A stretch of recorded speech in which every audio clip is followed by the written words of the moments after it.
नमस्कार विद्यार्थी मित्रांनो, स्वागत आहे तुमचं आजच्या नवीन व्हिडिओमध्ये। तर आज आपण 13 ऑक्टोबर 2025च्या खूप महत्त्वाच्या चालू घडामोडी पाहत आहोत।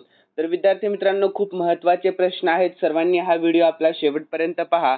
तर थोडाही वेळ वाया न घालवता आपण या व्हिडिओला सुरुवात करूयात। तर आजचा आपला व्हिडिओ सुरू करण्याच्या अगोदर मागील झालेल्या चालू घडामोडींचे आपण महत्त्वाचे प्रश्न पाहून घेऊयात। तर कालचा आपला पहिला प्रश्न होता, साने ताकाईची खालीलपैकी कोणत्या देशाचे पहिले महिला पंतप्रधान म्हणून नियुक्ती केली जाणार आहे? तर जपान यानंतर खालीलपैकी कोणी पंतप्रधान सेतू योजना सुरू केली? तर नरेंद्र मोदी। यानंतर खालीलपैकी कोणत्या राज्यातील रहिवाशांना मालकी हक्क देण्यासाठी म्हणजे घर योजना सुरू करण्यात आली आहे? तर गोवा। यानंतर पुढील प्रश्न आहे चौथा, तर 68व्या राष्ट्रकुल संसदीय परिषदेचे आयोजन कोणता देश करणार आहे? तर बार्बाडोस। यानंतर खालीलपैकी कोणत्या शहरामध्ये BWF जागतिक ज्युनियर अजिंक्यपद स्पर्धा 2025चे आयोजन झाले? तर गुवाहाटी। यानंतर अलीकडेच कोणत्या हवामान कार्यकर्त्याला राष्ट्रीय सुरक्षा कायदा म्हणजेच NSA 1980 अंतर्गत ताब्यात घेण्यात आले? तर सोनम वांगचुक यांना। यानंतर पुढील प्रश्न, अलीकडेच कोणत्या देशाचे पंतप्रधान सेबॅस्टियन लेकोर्नू यांनी नवीन मंत्रिमंडळ जाहीर केल्यानंतर काही तासांतच राजीनामा दिला? तर फ्रान्स। यानंतर IIT भुवनेश्वर येथे नमो सेमीकंडक्टर प्रयोगशाळे स्थापना करण्यास कोणी मान्यता दिली आहे? तर अश्विनी वैष्णव। यानंतर केंद्रीय पर्यावरण मंत्री भूपेंद्र यादव यांनी 5 ऑक्टोबर 2025 रोजी राजस्थानच्या पहिल्या नमो जैवविविधता उद्यानाचे उद्घाटन कोठे केले? तर अलवर। यानंतर 10वा प्रश्न, पुण्यातील कोणत्या परिसरामध्ये दहशतवादी हालचालींच्या संशयावरून ATS आणि पुणे पोलिसांनी रात्रभर सर्च ऑपरेशन राबवले? तर कोंढवा। ठीक आहे, सर्वांनी लक्षात ठेवा। यानंतर विद्यार्थी मित्रांनो, आपण आजच्या चालू घडामोडीकडे वळणार आहोत। आज आहे 13 ऑक्टोबर 2025 ही तारीख। तर आजचा आपला पहिला प्रश्न पाहून घेऊयात। तर अफगाणिस्तानवर तालिबानच्या ताब्यानंतर पहिल्यांदाच संयुक्त राष्ट्र सुरक्षा परिषदेच्या परवानगीने ऑक्टोबर 2025 मध्ये त्या देशाच्या परराष्ट्र मंत्र्यांनी आपल्या भारताला भेट दिली। तर त्यांचे नाव काय आहे? तर योग्य उत्तर ऑप्शन डी, आमिर खान मुत्तकी। लक्षात ठेवा, काय आहे? तर आमिर खान मुत्तकी। ठीक आहे। तर यानंतर याविषयी आपण महत्त्वाची माहिती पाहून घेऊयात। तर 2021 मध्ये काबूलमध्ये सत्ता हाती घेणाऱ्या तालिबान राजवटीच्या नेत्याचे भारताने अधिकृतपणे स्वागत करण्याची ही पहिलीच वेळ आहे। तर 9 ऑक्टोबर 2025 रोजी त्यांचे भारतामध्ये जोरदार स्वागत देखील करण्यात आले आहे। तर अफगाणिस्तानविषयी महत्त्वाची माहिती पाहूयात। राजधानी आहे काबूल, चलन आहे अफगाणी। ठीक आहे। यानंतर पुढील प्रश्न आहे दुसरा, तर जनरल झेडच्या निषेधामुळे सत्ता बदल झाल्यानंतर मादागास्कर मध्ये नवीन पंतप्रधान कोण बनले आहेत? तर याचे योग्य उत्तर ऑप्शन सी, रुपिन फॉर्च्युनाट झाकीसांबो बनले आहेत। लक्षात ठेवा सर्वांनी, ऑप्शन सी हे योग्य उत्तर आहे। तर याविषयी आपण महत्त्वाची माहिती पाहून घेऊया। तर 6 ऑक्टोबर 2025 रोजी मादागास्करचे राष्ट्रपती अँड्री राजोएलिना यांनी लष्करी जनरल रुपिन फोर्टुनेट झाकीसांबो यांना देशाचे नवीन पंतप्रधान म्हणून नियुक्त केले। तर विद्यार्थ्यांनो, मादागास्कर विषयी महत्त्वाची माहिती, तर राष्ट्रपती आहेत अँड्री राजोएलिना, राजधानी आहे अंतानानारियो। लक्षात ठेवा। यानंतर विद्यार्थी मित्रांनो, पुढील प्रश्न आहे आपला तिसरा, तर अलीकडे 2025चा शास्त्र रामानुजन पुरस्कार कोणाला देण्यात आला आहे? तर याचे योग्य उत्तर ऑप्शन आहे डॉक्टर अलेक्झांडर स्मिथ यांना। कोणाला? तर डॉक्टर अलेक्झांडर स्मिथ यांना। तर याविषयी आपण शॉर्टमध्ये महत्त्वाची माहिती पाहूयात। तर 2025चा शस्त्र रामानुजन पुरस्कार अमेरिकातील नॉर्थवेस्टर्न युनिव्हर्सिटीचे डॉक्टर अलेक्झांडर स्मिथ यांना नुकताच प्रदान केला जाणार आहे। तर रामानुजन यांच्या प्रभावाखाली गणिताच्या क्षेत्रामध्ये 32 वर्षाखालील व्यक्तींनी केलेल्या उत्कृष्ट योगदानासाठी हा वार्षिक $10,000चा पुरस्कार दिला जात असतो। यानंतर पुढील प्रश्न आहे चौथा, तर अलीकडेच 2025चा रसायनशास्त्रातील नोबेल पुरस्कार कोणाला देण्यात आला? तर याचे योग्य उत्तर ऑप्शन डी, वरील सर्वांना म्हणजेच सुसुमो कितागावा यांना, त्यानंतर रिचर्ड रॉबसन यांना आणि ओमर याघी यांना, म्हणजेच ऑप्शन डी हे योग्य उत्तर असणार आहे. तर याविषयी आपण महत्त्वाची माहिती पाहून घेऊया. तर विद्यार्थी मित्रांनो, रॉयल स्वीडिश अकॅडमी ऑफ सायन्सने मेडल ऑर्गॅनिक फ्रेमवर्क म्हणजेच MOFS विकासातील त्यांच्या कार्यासाठी सुसुमू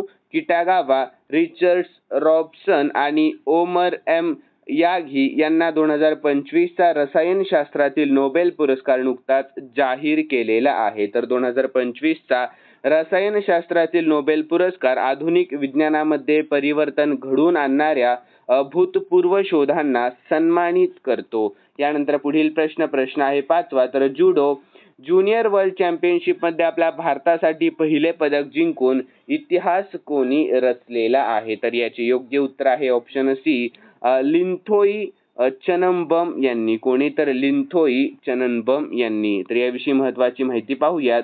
तर लिंथोई चनंबमने जुडो ज्युनियर वर्ल्ड चॅम्पियनशिपमध्ये आपल्या भारतासाठी पहिले पदक जिंकून इतिहास रचलेला आहे. तर पेरूमधील लिमा येथे झालेल्या स्पर्धेमध्ये तिने महिलांच्या 63 किलो वजनी गटामध्ये कांस्य पदक जिंकले आणि 19 वर्षीय जुदोकाने कांस्य पदकाच्या सामन्यामध्ये नेदरलँडच्या जोनी गिलेनचा पराभव केलेला आहे. सर्वांनी लक्षात ठेवा माहिती. यानंतर 6वा प्रश्न, कोरल अनुवंशिक विविधता जपण्यासाठी आग्नेय आशियातील पहिला कोरल लार्वा क्रायोबँक कोणत्या देशाने सुरू केला आहे? तर याचे योग्य उत्तर आहे ऑप्शन ए, फिलिपिन्स या. कोणत्या? तर फिलिपिन्स या. तर योग्य उत्तर ऑप्शन ए हे असणार आहे.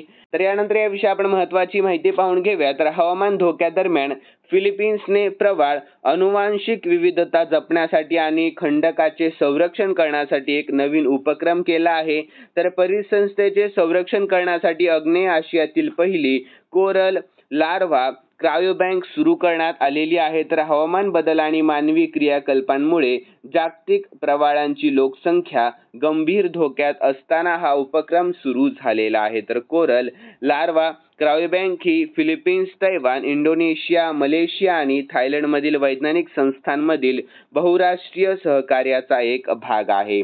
तर विद्यार्थ्यांनो, फिलिपिन्स विषयी शॉर्टमध्ये महत्त्वाची माहिती पाहूयात. राजधानी आहे मनिला, चलन आहे फिलिपिन पेसो. त्यानंतर पुढील प्रश्न आहे आपला 7वा. तर मेरा हाऊ चोंगबा उत्सव कोणत्या राज्यामध्ये साजरा केला जातो? तर याचे योग्य उत्तर ऑप्शन ए, मणिपूर या राज्यामध्ये. कोणत्या? तर मणिपूर या राज्यामध्ये.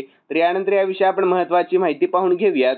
तर 7 ऑक्टोबर रोजी मणिपूरमध्ये डोंगराळ आणि खोऱ्यातील समुदायांमधील एकतेचे प्रतीक असलेला मेरा हाऊ चोंगबा उत्सव साजरा करण्यात आलेला आहे. तर या कार्यक्रमासाठी विविध डोंगराळ जिल्ह्यातील गाव प्रमुख इम्फाळमधील मणिपूर राजवाड्यामध्ये आले होते आणि मणिपूरचे नामवंत राजा आणि राज्यसभा खासदार महाराजा सानाजाओबा लेशेम्बा यांनी आदिवासी प्रमुखांचे औपचारिक स्वागत केले आहे. तर विद्यार्थ्यांनो, हा सण दरवर्षी मेतई कॅलेंडरच्या मेरा महिन्याच्या 15व्या चंद्रा दिवशी साजरा केला जातो.